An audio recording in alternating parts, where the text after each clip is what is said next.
تو اصل میں آج کے مہینے میں جب کہ سرکار دو عالم صلی اللہ علیہ وسلم کی ولادت کی یاد آ رہی ہے اور آنی چاہیے، تو اس کے موقع پر ہمارا اصل کام اپنا جائزہ لینا، اور اس کے ایک آسان طریقہ میں آپ کی خدمت میں عرض کرتا ہوں کہ ہمارے شیخ حضرت عارف باللہ حضرت ڈاکٹر عبدالحی صاحب قدس اللہ تعالیٰ سرہ کا کی ایک کتاب ہے اسوہ رسول اکرم صلی اللہ علیہ وسلم، اس میں انہوں نے نبی کریم صلی اللہ علیہ وسلم کی ہر شعبے زندگی میں جو سنتیں تھیں ان کو جمع کر، وہ چاہے عبادات سے متعلق ہو، چاہے معاشرت سے متعلق ہو، چاہے ازدواجی تعلقات سے متعلق ہو، چاہے خرید و فروخت اور تجارت سے متعلق ہو، وہ ساری سنتیں حضرت نے جمع فرما دی ہیں اس کتاب میں۔ تو اگر ہر مسلمان یہ کام کر لے کہ اس کو اپنے سامنے رکھے اور اس کو سامنے رکھ کر اپنا جائزہ لے کہ یہ سنت میں نے پڑھی سرکار دو عالم صلی اللہ علیہ وسلم، تو آیا میں اس پر خود عمل کر رہا ہوں یا نہیں کر رہا؟ جیسے میں نے عرض کیا کہ بعض سنتیں ایسی ہیں جو صرف دھیان سے تعلق رکھتی ہیں، اس میں نہ پیسہ خرچ ہوتا ہے نہ اس میں کوئی محنت لگتی،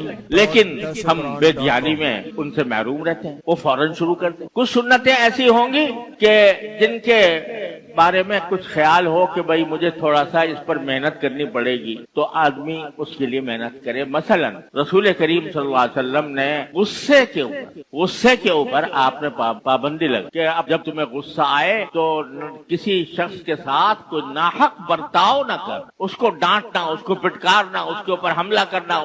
اس کو تکلیف پہنچانا، یہ منع فرمایا۔ اب میں اپنی زندگی میں جب مجھے غصہ آتا ہے تو میں کتنا اس پر عمل کرتا ہوں۔ حدیث میں فرمایا گیا کہ انسان جتنے گھونٹ پیتا ہے کسی بھی مشروب کے، اس میں کوئی گھونٹ اللہ تبارک و تعالیٰ کو اتنا محبوب نہیں ہے جتنا غصے کا گھونٹ، کہ غصہ آیا اور اس غصے کو پی گیا۔ الکاظمین الغیظ والعافین عن الناس، لوگوں کو معاف کر دینا، تکلیف سے بچانا، یہ عظیم سنت ہے رسول کریم صلی اللہ علیہ وسلم۔ حلم، بردباری، غیبت نہ کرنا، جھوٹ نہ بولنا اور لوگوں کے ساتھ خوش اخلاقی کا برتاؤ کرنا، یہ سب سنتیں ہیں سرکار دو عالم صلی اللہ علیہ وسلم۔ ان کو اپنانے کی فکر کرنی چاہیے، اپنی روزمرہ کی زندگی کا جائزہ لے کر جہاں جہاں کوئی کمی ہو رہی ہے تو اس کمی کو دور کرنے کی فکر چاہیے۔